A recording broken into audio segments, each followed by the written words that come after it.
Every species in the galaxy had a story about the day they were discovered. The Velnori remembered it as a celebration. The Drathki called it their rebirth. The Morvain still sang songs about the golden ships that came from the stars and welcomed them into the family of civilizations. Every species had a story. But nobody, not a single living soul across 10,000 star systems, had a story like humanity's. Because humanity was never discovered. Humanity was ignored. And when the galaxy finally turned its eyes toward that small blue world spinning quietly in the unfashionable arm of the Milky Way, it was not with open arms. It was with a threat. And that threat, delivered with the full weight and arrogance of the oldest governing body in known space, would be the last official act the Galactic Council ever performed. This is not a story about war. This is not a story about revenge. This is a story about what happens when you push the wrong species into a corner and assume they will kneel. It is a story about the 15 minutes that changed the shape of the galaxy forever, and it begins, as most important things do, with a single ordinary man sitting in an ordinary chair, drinking coffee that had gone cold 2 hours ago. Commander Elias Rowe had not slept in 31 hours. His eyes burned. His back ached from sitting in the same rigid chair inside the deep monitoring station buried beneath the frozen surface of northern Canada. The station had no windows. It had no decorations. It was a concrete box filled with screens and blinking lights and the low hum of machines that never stopped working. Rowe was the senior officer on shift, which meant he was responsible for watching the sky, not the sky above his head, the sky beyond, the deep sky, the space between the stars where humanity had been quietly listening for decades. They called the program Silent Reach. It was not on any public record. No journalist had ever written about it. No politician had ever mentioned it in a speech. Silent Reach was the most classified operation in human history, and its purpose was simple. Listen. Listen to everything. Every signal, every frequency, every whisper that floated through the void. And for 47 years, Silent Reach had heard exactly what everyone expected. Nothing. Background radiation.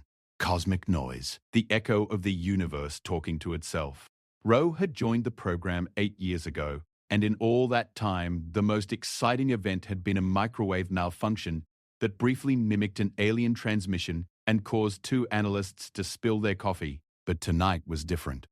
Tonight, at exactly 3:47 in the morning, Rowe's screen filled with light. It was not a signal.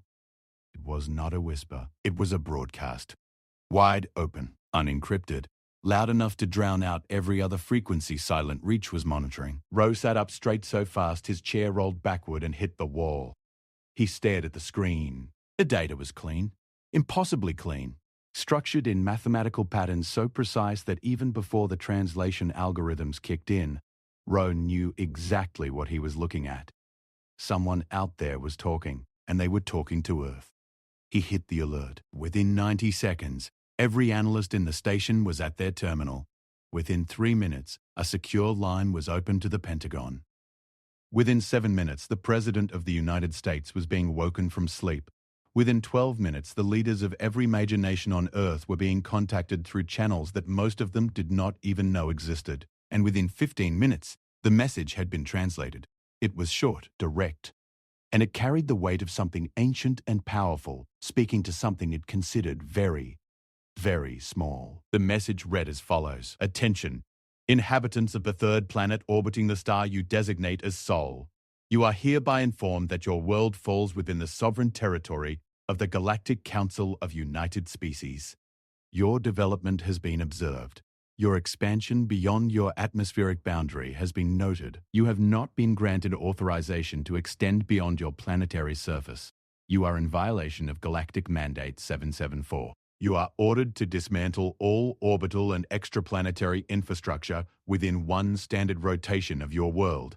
Failure to comply will result in corrective action.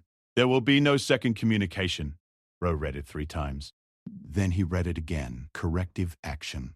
He had spent 20 years in military service before joining Silent Reach. He knew what those words meant. They meant destruction.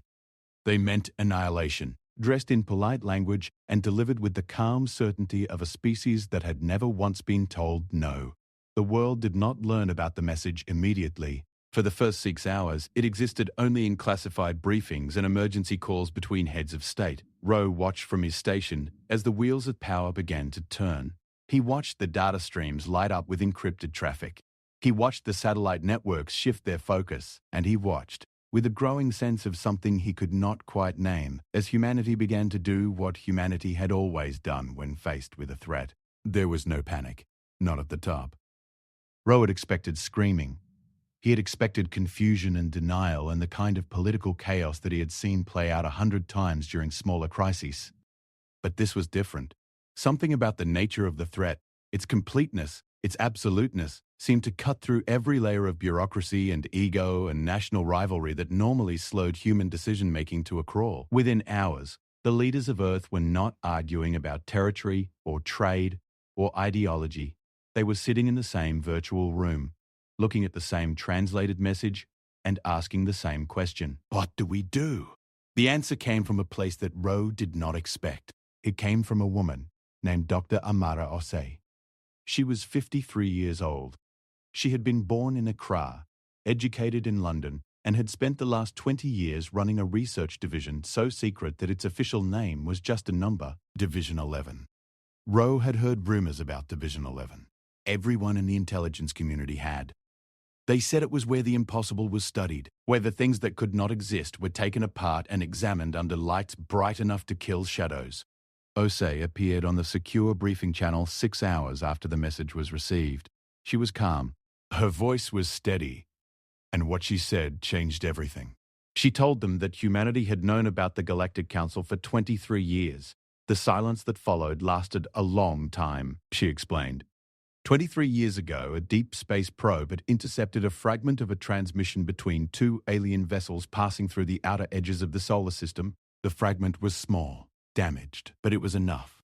It contained navigational data, star charts, and references to a governing body that called itself the Council of United Species. Division 11 had been created to study this fragment, and over the next 2 decades they had done more than study it. They had used it. The star charts led to frequencies. The frequencies led to more transmissions. The transmissions led to an understanding of galactic politics, technology, trade, and military capability that no species outside the Council was supposed to possess. Division 11 had been quietly, patiently, and very carefully mapping the power structure of the galaxy for over 2 decades. And what they had found was both reassuring and terrifying. The Galactic Council was old, unimaginably old. It had existed for over 400,000 years. It governed more than 12,000 species across tens of thousands of star systems. Its authority was absolute. Its military was vast. And its method of dealing with new species was always the same. Contact. Demand compliance. Absorb or destroy. No species had ever refused. Oars paused. Here she let the weight of that statement settle into the minds of every leader listening.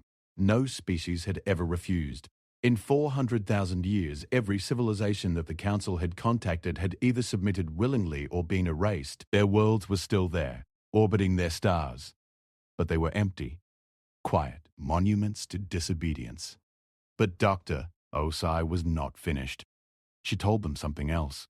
Something that made Rowe's blood run cold and then, slowly, begin to warm. She told them about the weapons. Division 11 had not spent 23 years just listening. They had been building, using the fragments of alien technology gleaned from intercepted transmissions combined with humanity's own relentless ingenuity. They had constructed things that existed in facilities buried so deep underground that sunlight had never touched them. Things that did not appear on any budget, any manifest, any record. Things designed for one purpose and one purpose only. To make sure that if the day ever came when someone threatened Earth, humanity would not need to kneel. Osei did not describe the weapons in detail. She did not need to. The way she spoke about them, with the quiet confidence of a woman who had spent 2 decades preparing for this exact moment, told Rowe everything he needed to know. Humanity had been getting ready. Not loudly, not with the chest beating and flag waving that humans so often associated with military power. Quietly, patiently, with the cold, methodical precision of a species that understood one fundamental truth about the universe. The universe does not care about fairness. The universe does not reward kindness or punish cruelty. The universe only respects one thing: capability. And humanity, it turned out, was very capable indeed. The emergency session continued. Dr. Osai laid out options.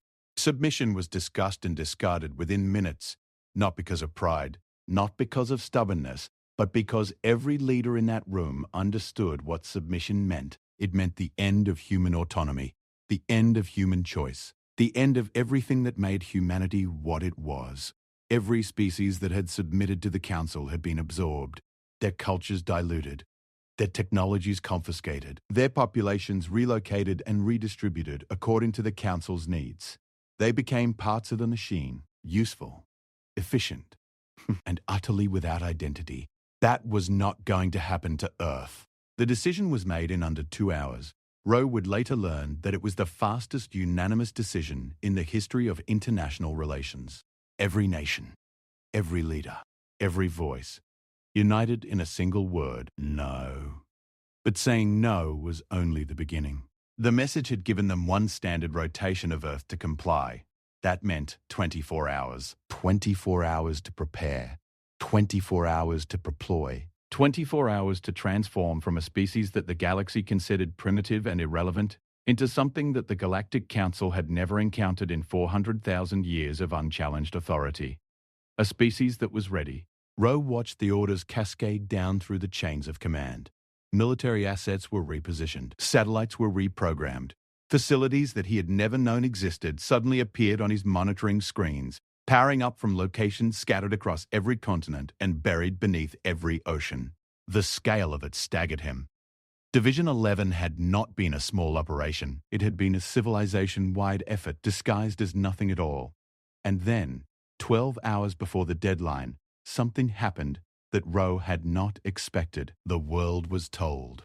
Every screen on Earth lit up simultaneously. Every phone, every television, every digital display in every city on every continent. A single message, delivered in every language, accompanied by the original alien transmission and its translation. The people of Earth were told the truth. All of it. The alien message, the threat, the deadline, and the decision that had been made on their behalf. Rowe braced for chaos. He expected riots. He expected fear. He expected the kind of mass panic that every disaster movie had ever predicted. What he got was something else entirely. He watched the feeds from cities around the world. He watched people step out of their homes and look up at the sky.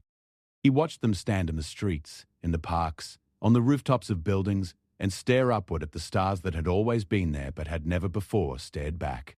And he watched the fear come.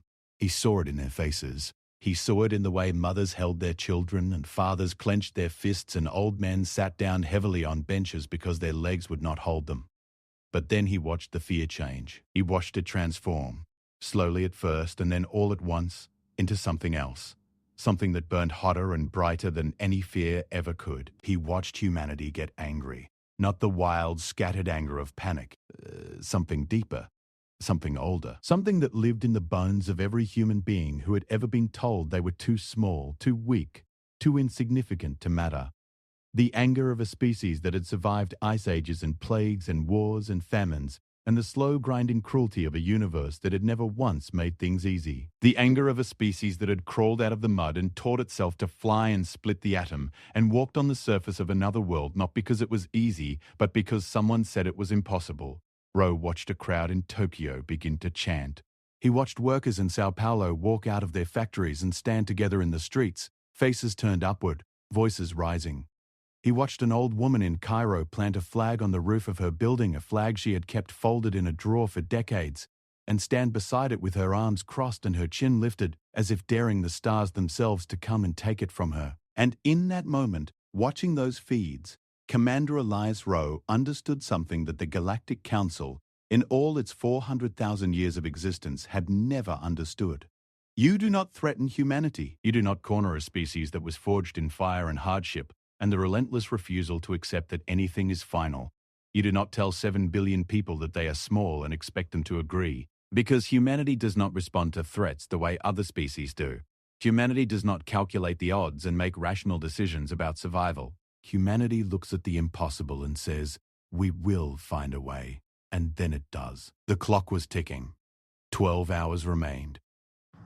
And somewhere deep beneath the surface of the Earth, in facilities that had been waiting 23 years for this moment, machines that had never been turned on before began to hum. Lights that had never been lit began to glow, and weapons that had been built for a war that no one had ever been certain would come began to wake up.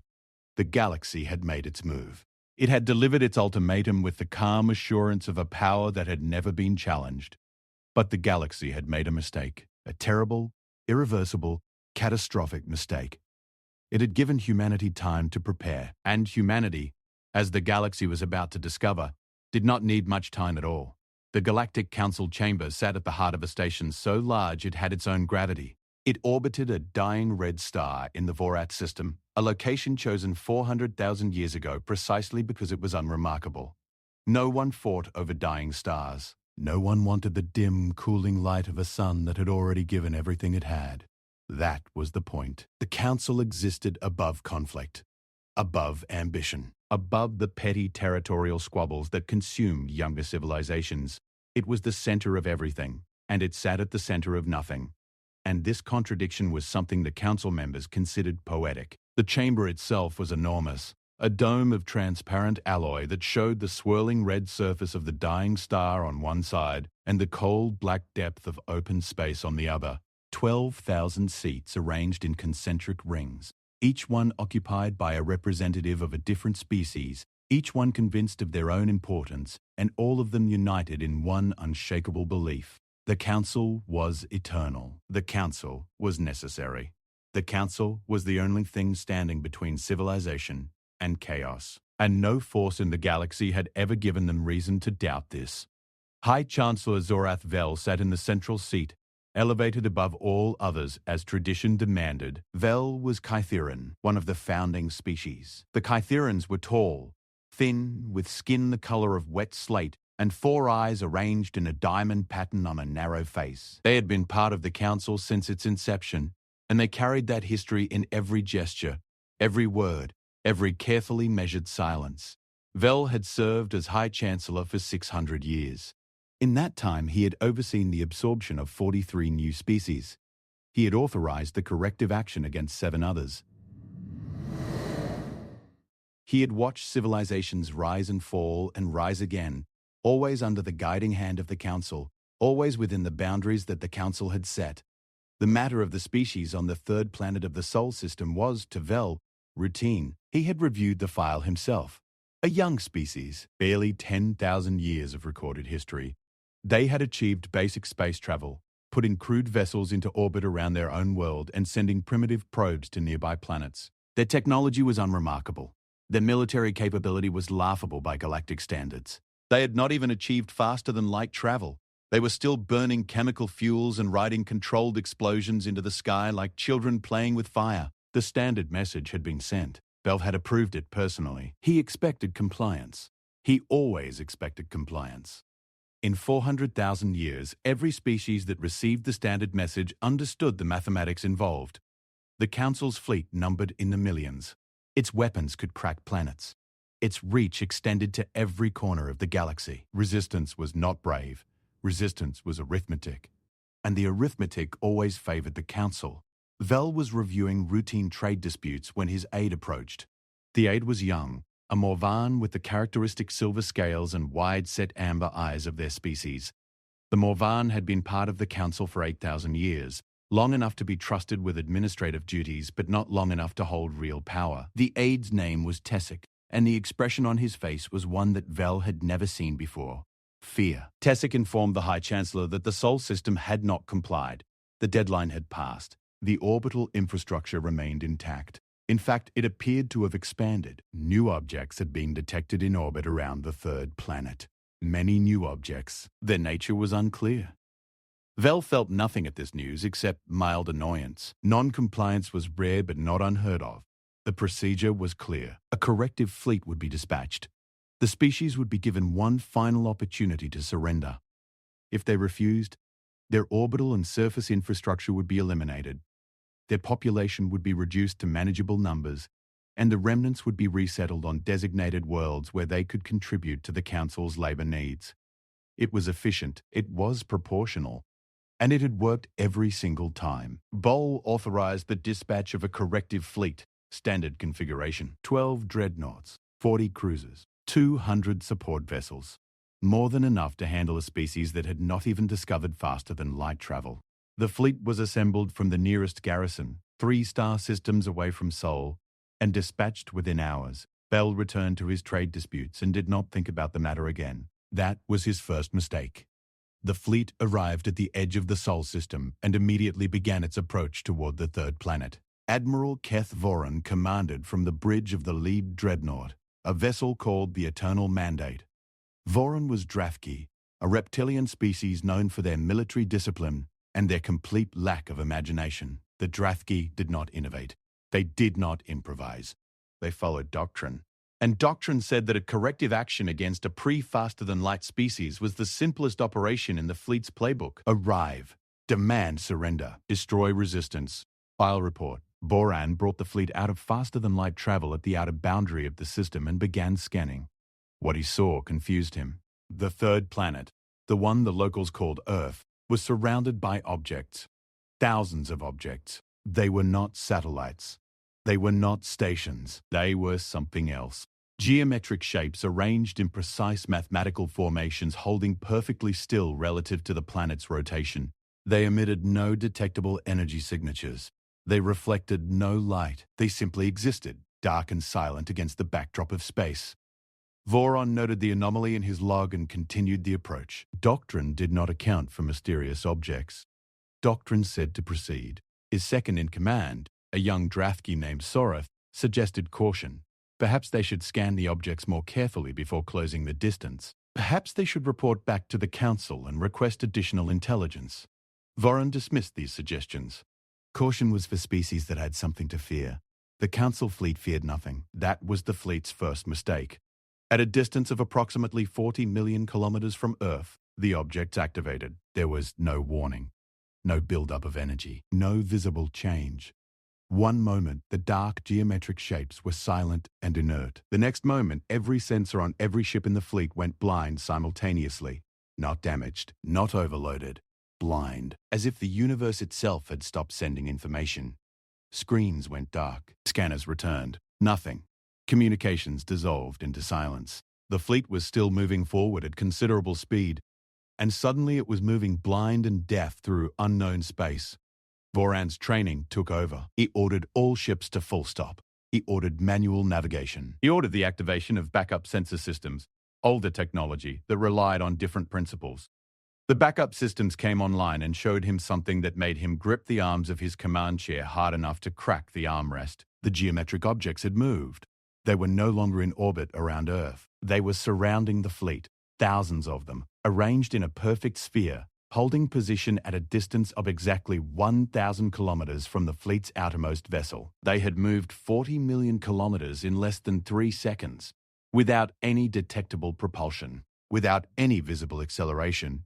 They had simply been there and then been here, as if the distance between the 2 points did not exist. Voran had served in the Council fleet for 300 years. He had participated in corrective actions against species far more advanced than these humans were supposed to be. He had seen weapons that could ignite atmospheres and shields that could absorb the energy of a star.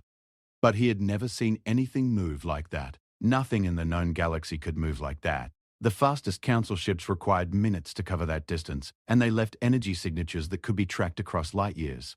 These objects had crossed the gap in silence, leaving nothing behind. For the first time in 300 years of service, Admiral Keth Voran felt the cold hand of uncertainty close around his chest. He attempted to open communications. The standard hailing frequencies were dead. The backup channels were dead. Every method of communication known to Council technology produced nothing but silence. Voran ordered his ships to reorient, to position their weapons toward the nearest objects. The weapon systems responded. They locked on. They were ready to fire. Then a voice filled the bridge. It spoke in the Drafki language. Perfect Drafki. Not the broken, machine-translated approximation that younger species used when they first made contact. Perfect, fluent Drafki, with the precise accent and cadence of the military dialect that was used only within the fleet.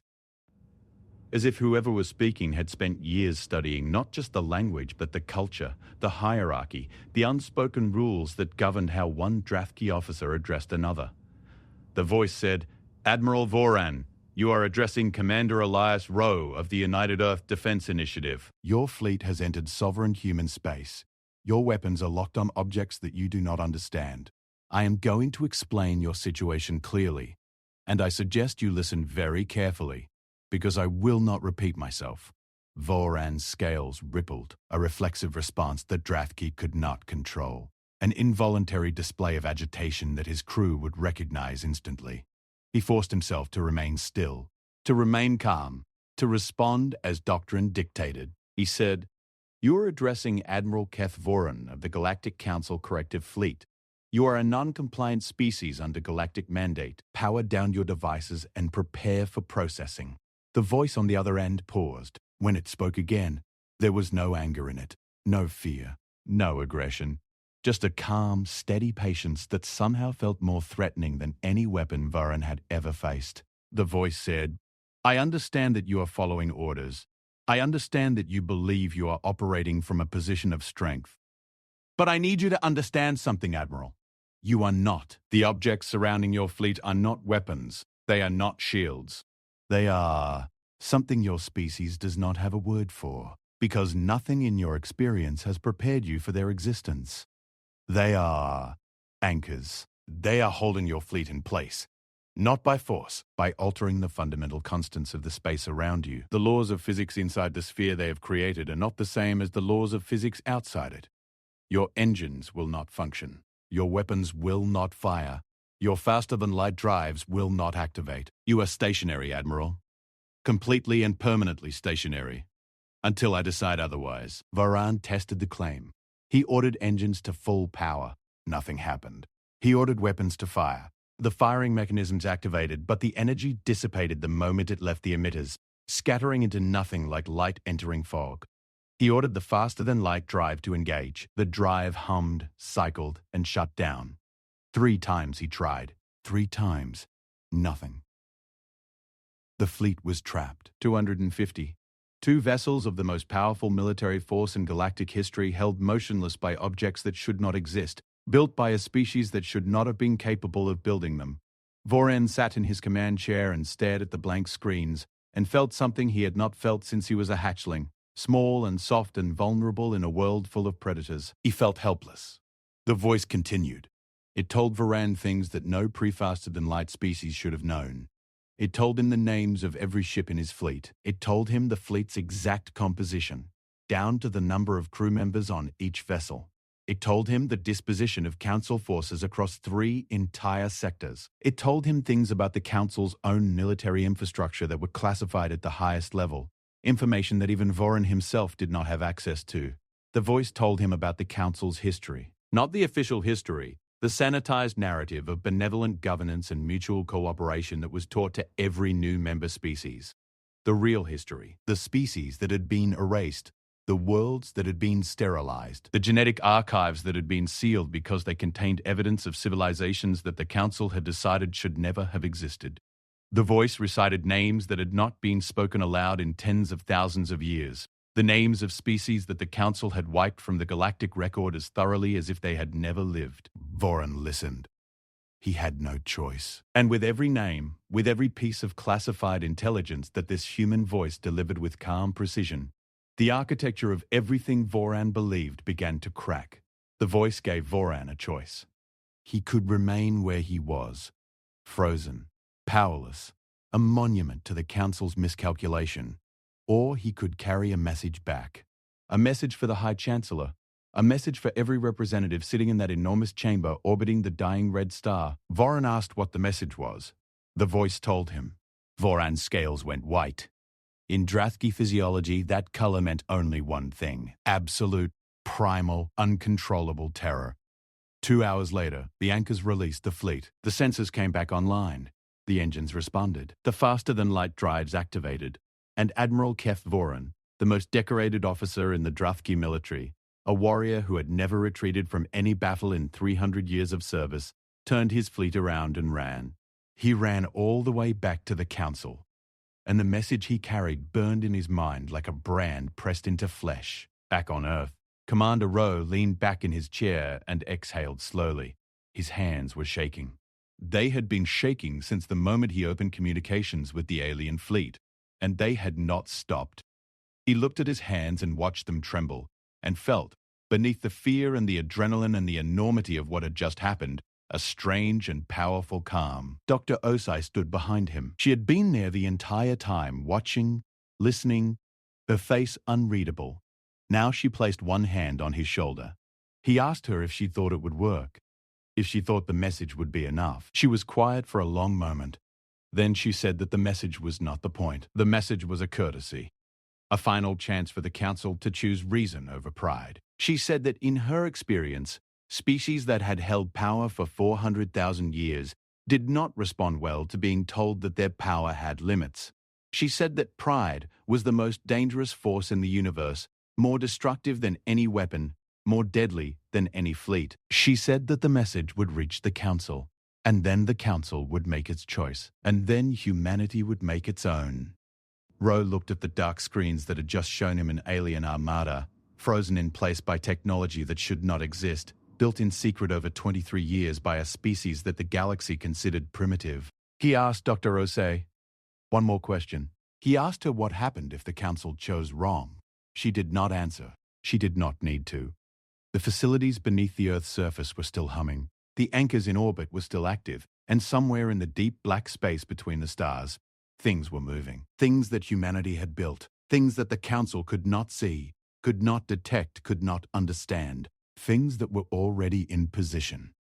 The clock was no longer ticking for Earth. The clock was ticking for the Galactic Council, and with every passing second, the window for choosing wisely grew smaller. The fleet was returning with its message.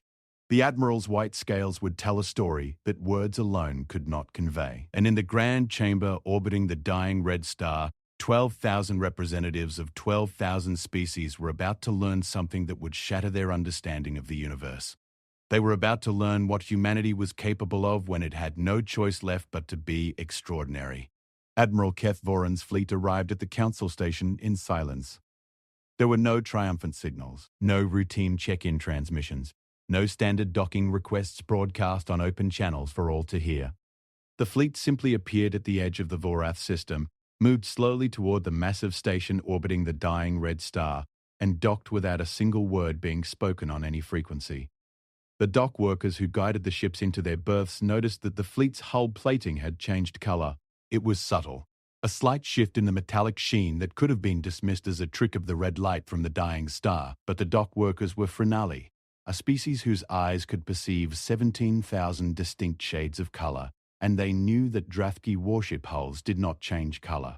Not from light, not from heat, not from age. Something had been done to those ships, something that went deeper than the surface. Voran disembarked alone. He walked through the corridors of the station without speaking to anyone. Officers who had served under him for decades tried to approach to ask what had happened, to understand why a routine corrective action had resulted in the entire fleet returning without firing a single shot. Voran walked past them as if they did not exist. His scales were still white. They had not changed back during the entire return journey. His crew had watched their admiral sit motionless in his command chair for hours, staring at nothing, his body locked in the rigid posture of a Drathki experiencing something beyond the capacity of language to express. Voran walked directly to the council chamber. He did not request an audience. He did not submit the formal petition that protocol demanded. He walked through the great doors, down the central aisle between the rising tiers of seats, and stood in the open space before the High Chancellor's elevated platform. 12,000 representatives fell silent. Not because Voran commanded silence, because the sight of a Drathki admiral with white scales walking uninvited into the council chamber was something that had never happened before. In the long and meticulously recorded history of the Galactic Council, no Drathki officer had ever displayed involuntary terror in a public setting. The Drathki did not do that. Their discipline was absolute. Their control was legendary. Seeing Voran standing there, white-scaled and hollow-eyed, was like watching a mountain shake. High Chancellor Zorath Vel leaned forward in his seat, his four eyes focused on the Admiral with an intensity that made the air feel heavier. He asked Voran to report. Voran reported. He spoke for 47 minutes without interruption. He described the approach to the Sol system. He described the dark geometric objects in orbit. He described the blindness, the entrapment, the perfect sphere of anchors that had held the most powerful fleet in the galaxy, motionless as easily as a hand holding a stone. He described the voice that had spoken perfect Drathki on his bridge. He described the intelligence that the human had revealed, classified information that no outsider should have possessed, historical records that the Council had buried so deep they were supposed to be beyond the reach of anyone. And then he delivered the message. The chamber was already silent, but the quality of the silence changed when Voran spoke the words. It became denser, heavier, as if the air itself was being pressed downward by the weight of what was being said. The message from humanity was this: to the Galactic Council of United Species, you sent us a threat. You told us to dismantle what we have built or face destruction. You assumed we were small. You assumed we were primitive. You assumed we would behave the way every other species has behaved when confronted with your power. You were wrong. We have studied you for 23 years. We know your fleet dispositions. We know your supply lines. We know the locations of every garrison, every shipyard, every weapons depot you maintain across the galaxy. We know the political fractures within your membership.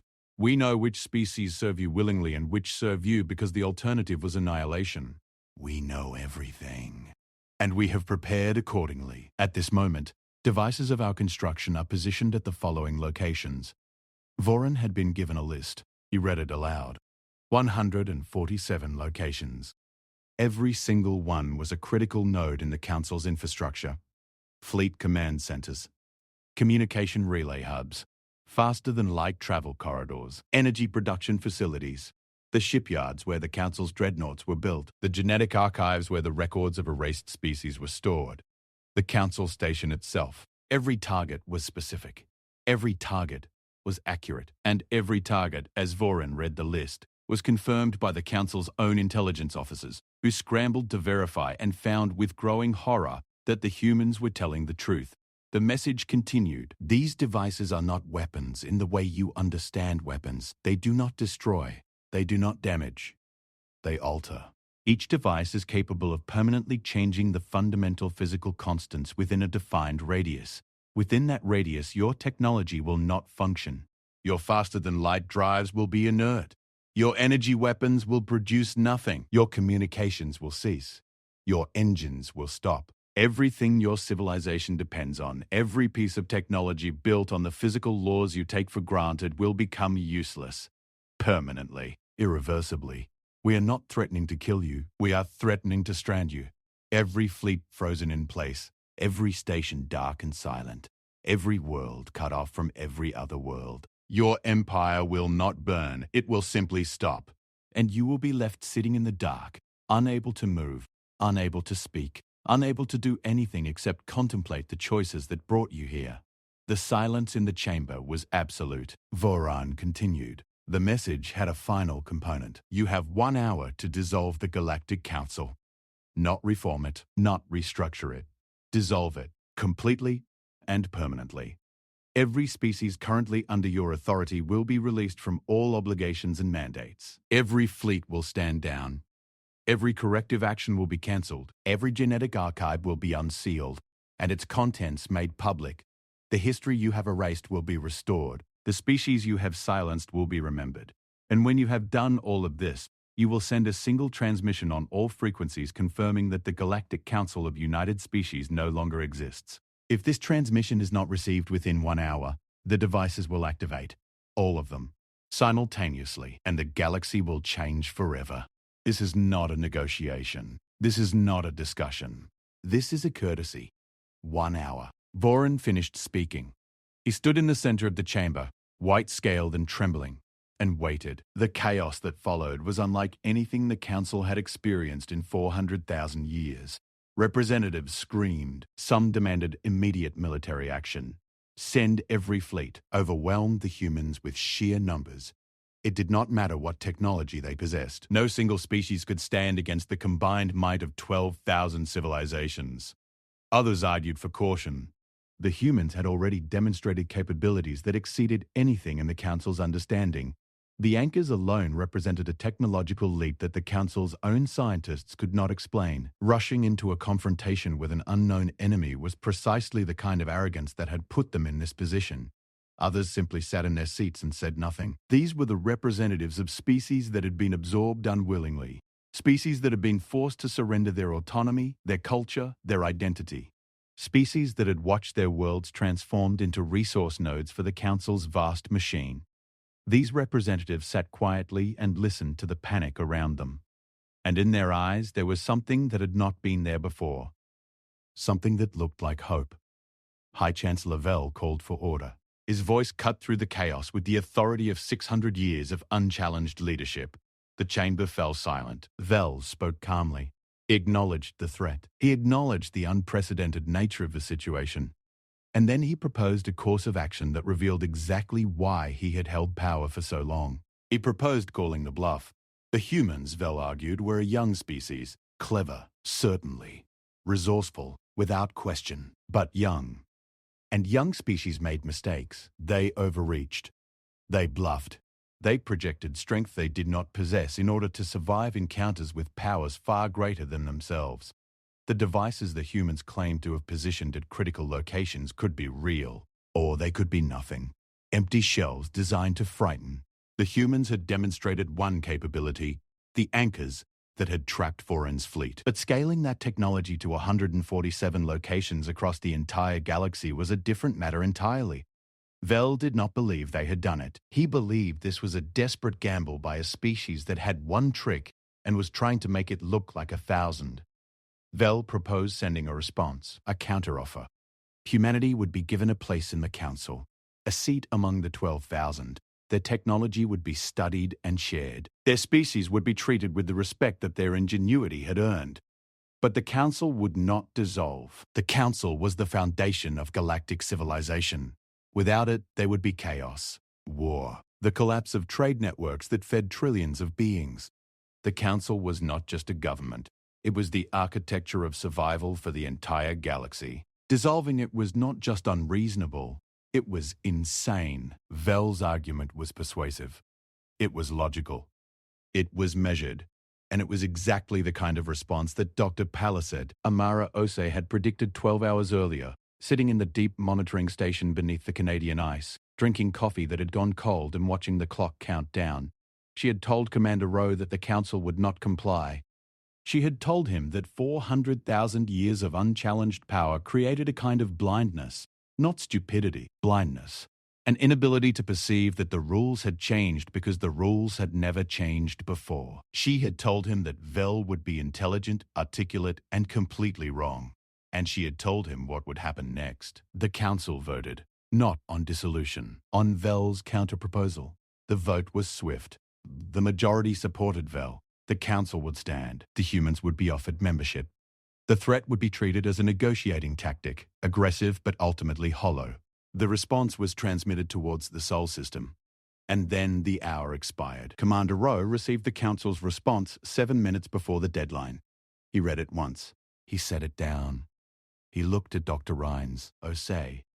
She looked back at him with eyes that held no surprise, only sadness.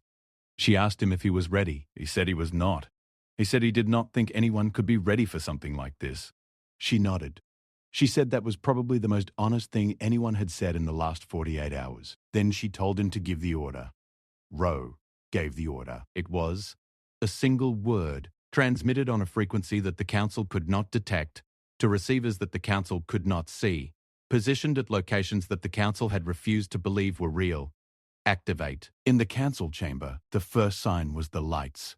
They flickered, not dramatically, not with the sudden darkness of a power failure. They flickered the way a candle flickers when a door opens in a distant room.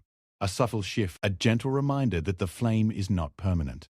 Then the communications went silent. Every channel, every frequency, every method of faster-than-light communication that connected the Council station to the rest of the galaxy simply stopped working. Representatives began checking their personal devices. Nothing. The screens in the chamber, massive displays that normally showed real-time data from across the galaxy, went dark one by one, like eyes closing. Vell remained calm. He ordered technicians to investigate.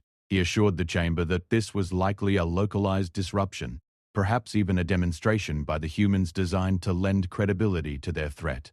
The technicians rushed to comply. They found nothing wrong with the equipment. Every system was functional. Every circuit was intact. The technology simply was not working. It was like trying to start a fire underwater. The mechanisms were all present. The conditions for function were not. Reports began coming in from the station's sensor arrays. Or rather, reports stopped coming in. The arrays were active. They were scanning, but they were returning data that made no sense. The physical constants that governed the behavior of energy and matter within the station's vicinity were shifting. Not by much, fractions of a percentage. But those fractions were enough. Enough to make faster-than-light communication impossible. Enough to make the energy weapons in the station's defensive ring inert. Enough to make the faster-than-light drives of every ship docked at the station unable to engage. And then the reports started arriving from elsewhere. Not through faster-than-light channels. Those were dead. Through slower, more primitive methods. Light-speed transmissions that took minutes and hours to arrive. Reports from across the galaxy, all saying the same thing. Fleet Command at Tesseract dark, just as Born Silent does. The communication hub at Delvery, offline. One by one, the 147 locations that the humans had listed in their message went quiet. Not destroyed, not burning. Quiet, frozen. Stopped. The Galactic Council, the most powerful governing body in the history of the known universe, was being switched off. Bell stood at his elevated seat and watched his empire go dark. He watched the screens die. He watched the representatives begin to understand what was happening. He watched the panic set in, real panic this time, not the performative outrage of politicians, but the genuine, visceral terror of beings who were realizing that the ground beneath their feet was not as solid as they had always believed. And then a voice filled the chamber, the same voice that had spoken to Admiral Varan. Calm, steady. Patient. Speaking perfect High Council standard, the formal language used only in the chamber itself, with the precise pronunciation and cadence that took most species decades to master. The voice said, High Chancellor Vel, you were given an hour. You chose to use it calling our bluff. That was your right. But you should know that we never bluff. We are a species that spent 23 years preparing for a confrontation we hoped would never come. We did not build these devices as a threat. We built them as a certainty. The galaxy you knew is over. The Council, as a functioning body, no longer exists. Not because we destroyed it, because we removed the infrastructure that made it possible. Your fleets cannot move. Your worlds cannot communicate. Your technology does not work. You are 12,000 species sitting in a room with no lights, no voices, and no way to reach anyone outside these walls. The voice paused. But we are not monsters, it continued. We are not what you thought we were. We did not do this to conquer. We did not do this for revenge. We did this because you gave us no choice. And now we are giving you a choice, a real choice. Not an ultimatum. Not a mandate. A choice. You can sit in this chamber and mourn what you have lost, or you can help us build something better. Something that does not require threats. Something that does not erase species that refuse to kneel. Something that treats every civilization, young or old, powerful or small, as worthy of existence. We are offering you a future. It will not look like the past. It will not be governed by the Council. It will be governed by the principle that no species has the right to decide whether another species deserves to exist. If you want that future, you know how to find us. We will be waiting. We have always been patient. The voice went silent. The chamber sat in darkness. The dying red star spun slowly outside the transparent dome, casting long shadows across 12,000 seats. Representatives looked at each other. Some were weeping. Some were furious. Some sat perfectly still, processing the magnitude of what had just occurred. And some, the ones who had been forced into the Council's ranks, the ones whose cultures had been diluted and whose histories had been erased, the ones who had served in silence for thousands of years because the alternative was annihilation, stood up, one by one, in different sections of the chamber, different species, different worlds, different histories. They stood up, and they looked toward the dead screens where the human voice had been, and they did something that had not happened in the Council chamber in 400,000 years. They applauded. It started quietly. A single pair of hands belonging to a Velnorii representative whose species had been among the first to be forcibly absorbed. Then another, a Tessaline whose world had been stripped of its resources to feed the Council's expansion.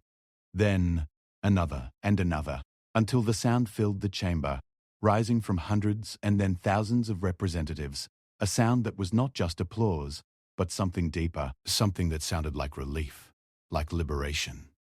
Like the first breath taken after a lifetime underwater, Vel sat in his chair and listened to the applause and understood, with the terrible clarity of a being who has just witnessed the end of everything he believed in, that the Council had not been brought down by human weapons. It had been brought down by its own weight, by 400,000 years of accumulated injustice that had been held together only by the thread of force. And now the force was gone, and the injustice had nothing left to hold it together. Far away, on a small blue planet spinning quietly in the unfashionable arm of the Milky Way, Commander Elias Rowe sat in his chair in the deep monitoring station and watched the data streams go silent, one by one, as the galaxy's oldest empire went dark. His hands had stopped shaking. Dr. Rossi stood beside him, her hand still on his shoulder, and they watched the screens together in silence. After a long time, Rose spoke. He said he hoped they had done the right thing. Dr. Rossi was quiet. Then she said that there was no right thing. There was only the next thing. And the next thing was to keep the promise they had made, to build something better, to prove that the species that had brought down the Galactic Council was worthy of the future it had just created. Rowe looked at the dark screens. Somewhere out there, 12,000 species were sitting in the ruins of the only order they had ever known. Some of them would be angry. Some would be afraid. Some would be grateful. All of them would be looking for answers. And humanity, the small, loud, stubborn, brilliant, impossible species that had crawled out of the mud and taught itself to fly and split the atom and reach for the stars with hands that never stopped shaking, was going to have to provide those answers. Not with weapons, not with threats, not with the cold mathematics of power, with something better, with the simple, radical, terrifying idea that every thinking being in the universe, no matter how small, no matter how young, no matter how strange, deserved the right to exist on its own terms. It was not going to be easy. It was going to be the hardest thing humanity had ever done. Harder than surviving the ice ages, harder than splitting the atom, harder than reaching the moon or building the anchors or standing alone against the oldest empire in the galaxy and refusing to blink. But humanity had never chosen the easy path, not once. In all its short and glorious and terrible history, it had always chosen the hard way, the impossible way, the way that everyone else said could not be done. And it had always found a way to do it anyway. The stars burned quietly in the darkness outside the station. The same stars that had watched humanity take its first steps. The same stars that had watched it stumble and fall and get up again, over and over for 10,000 years. The same stars that would watch it take its next steps out into a galaxy that was broken and frightened and desperately in need of something to believe in. Rowe finished his cold coffee. He set the cup down. He took a deep breath, and then he got to work.